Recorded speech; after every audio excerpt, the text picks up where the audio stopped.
बिहार में सरकार पलटने की जो स्कीम है वो भाजपा ने उस दिन ही शुरू कर दिया था जिस दिन नीतीश कुमार ने तय कर लिया कि वो तेजस्वी यादव के साथ जाकर सरकार बनाएंगे।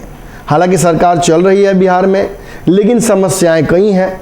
कई मंत्रियों पर आरोप है, कई दागियों को मंत्री बना दिया गया है, एक मंत्री का विकेट 10 दिनों के अंदर ही गिर गया। ऐसे में लग नहीं रहा है कि सरकार बहुत लंबी चलेगी। लेकिन सरकार चलने न चलने को लेकर अगर सबसे ज़्यादा किसी का चर्चा हुआ था तो वो आरसीपी सिंह थे। आरसीपी सिंह की चर्चा ये कई बार हुई कि वो जदयू के विधायकों को अपने संपर्क में रखे हुए हैं, वो जल्द ही कोई बड़ी टूट कर देंगे।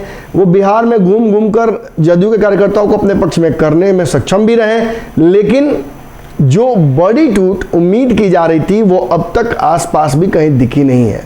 ऐसे में आरसीपी सिंह लगातार दिल्ली कैंपिंग कर रहे हैं। इस दौरान उनकी मुलाकात भाजपा के कई दिग्गज नेताओं से हो रही है। खबर तो ये भी आ रही है कि प्रधानमंत्री से भी उनकी मुलाकात होनी है, लेकिन इस दौरान बिहार में उनको लेकर एकदम चुप्पी है, सन्नाटा है, कोई चर्चा भी नहीं कर रहा है।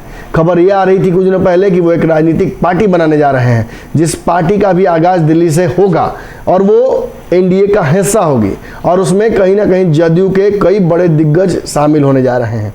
इस चर्चा के इतर एक और चर्चा दिल्ली में आज खूब हो रही है कि मोदी मंत्रिमंडल का विस्तार होने जा रहा है। चिराग पासवान को इस मंत्रिमंडल में शामिल करने की कवायद लगभग अंतिम स्तर तक पहुंच गई है। अब इसमें एक और बिहार के बड़े दिग्गज नेता की एंट्री हो सकती है। खबर यह आ रही है कि मनोनीत कोटे से राज्यसभा भेजने वाली प्रक्रिया में जो कई सीटें बची हुई हैं भाजपा के पास, उसमें से एक सीट पर आरसीपी सिंह को भाजपा इस बार राज्यसभा भेजने जा रही है। आपको याद होगा उस सारा सियासी ड्रामा, जब राज्यसभा भेजने की तैयारी जदयू की तरफ से की गई थी, उसमें नाम आरसीपी सिंह का नहीं दिया गया था। आरसीपी सिंह अंतिम समय तक आश्वस्त थे कि नीतीश कुमार उनकी ईमानदारी का उनको फल देंगे और राज्यसभा भेजेंगे, लेकिन अंतिम समय में नाम किसी और का आ गया, जिसकी वजह से अंततः उन्हें मंत्रिमंडल से इस्तीफा देना पड़ा। फिर जो विवाद हुआ उसके बाद से पार्टी से भी इस्तीफा उन्होंने दे दिया। अब वो अलग पैरेलल बिहार में संगठन खड़ा कर रहे हैं।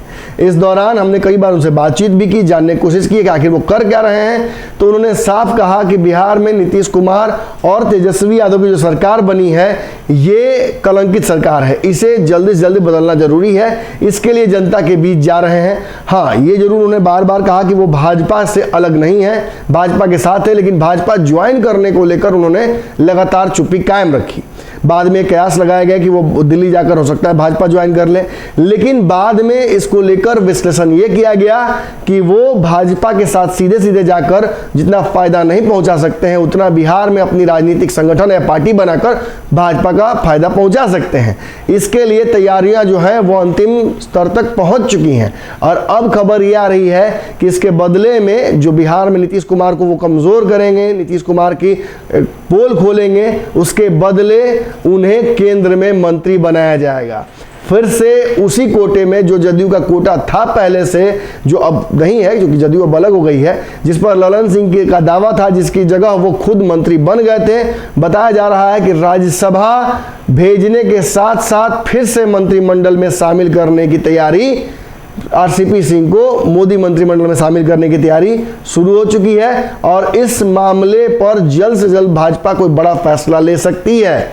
इसलिए भी बताया जा रहा है क्योंकि नरेंद्र मोदी के बहुत करीबी मंत्रियों में से एक इनका नाम आ रहा था। इनके क्रियाकलाप से भी वो काफी संतुष्ट थे और बिहार में इन्हें मजबूत करके नीतीश कुमार के समकक्ष खड़ा किया जाएगा, ताकि बिहार की सरकार को थोड़ा हिलाया डुलाया जा सके। जो एक प्रभाव था इनका पार्टी में, उस प्रभाव को कायम रखा जा सके। जो विधायक बिहार में नाराज चल रहे हैं, आपको याद होगा बीमा भारती अगले दिन ही नाराज हो गई थी, उन विधायकों को भी अपने पाले में करके बिहार की सरकार को अपने हिसाब से अस्त व्यस्त कर सके भाजपा। इसके लिए वो आरसीपी सिंह पर दांव खेलने जा रही है। अगर ये वीडियो पसंद आई और वह बिहार के राजनीति और बिहारियत से सरोकार रखेनी तो सब्सक्राइब बटन दबा के चैनल के सब्सक्राइब कर ली। ओजे एगो घंटी बा, ओकरा बटन दबा देला से कुल सटीक और मारक खबर रुआ मुफ्त में मिल जाई। अगर रुआ पत्रकारिता के हमनी के नया प्रयोग में सहयोग कर चाहतानी तो ज्वाइन बटन दबा दी। पेटीएम नंबर नोट कर ली 9386816700। धन्यवाद।